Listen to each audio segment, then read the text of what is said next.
அஸ்ஸலாமு அலைக்கும் வரஹ்மத்துல்லாஹி வபரகாத்துஹு. கண்ணியத்திற்குரிய பெருமக்களே, அண்ணல் எம்பெருமான் ஸல்லல்லாஹு அலைஹி வஸல்லம் அவங்க இடத்துல ஒருத்தர் வந்தாரு.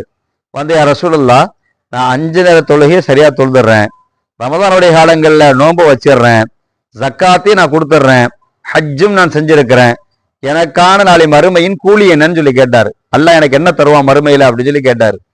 ஸல்லல்லாஹு அலைஹி சொன்னாங்க, இந்த அமல்கள் எல்லாம் அல்லாஹ்வுக்கு அஞ்சி இருக்கும் என்று சொன்னால் நாளை மறுமையில் அல்லாஹ் உங்களுக்கு தரக்கூடிய கிஃப்ட் வெகுமதி என்ன தெரியுமா, கூலி என்ன தெரியுமா, நபிமார்களோடும் நல்லோர்கள் சாலிஹீன்களோடும் இருக்கக்கூடிய வாய்ப்பு அல்லாஹ் உங்களுக்கு தருவான் அப்படின்னாங்க. சொல்லிட்டு சொன்னாங்க, அவர் பெற்றோரை துன்புறுத்தக்கூடியவராக இருக்கக்கூடாது அப்படின்னாங்க. அப்படி இருந்தா நீங்க என்ன அமல் செஞ்சாலும் நாளை மறுமையில் அந்த நபிமார்களோடும் சாலிஹீன்களோடும் இருப்பதற்குண்டான வாய்ப்பு கிடைக்காதுங்கிறாங்க ஸல்லல்லாஹு அலைஹி வஸல்லம். அதனால பெருமக்களே, நிறைய அமலை நாம செய்யக்கூடிய அதே வேளையில் நம்மை பெற்றெடுத்த சீதேவிகளை, தாய் தந்தையை நல்ல முறையில் அரவணைத்து அவர்கள் கஷ்டம் கொடுத்துடாம துன்புறுத்திடாம அவர்களை நாம் பார்த்து கொண்டால் இந்த உலகத்திலும் நமக்கு நலவு உண்டு, நாளை மறுமையில் நமக்கு நலவு உண்டு என்பதைத்தான் இந்த செய்தி உணர்த்துகிறது.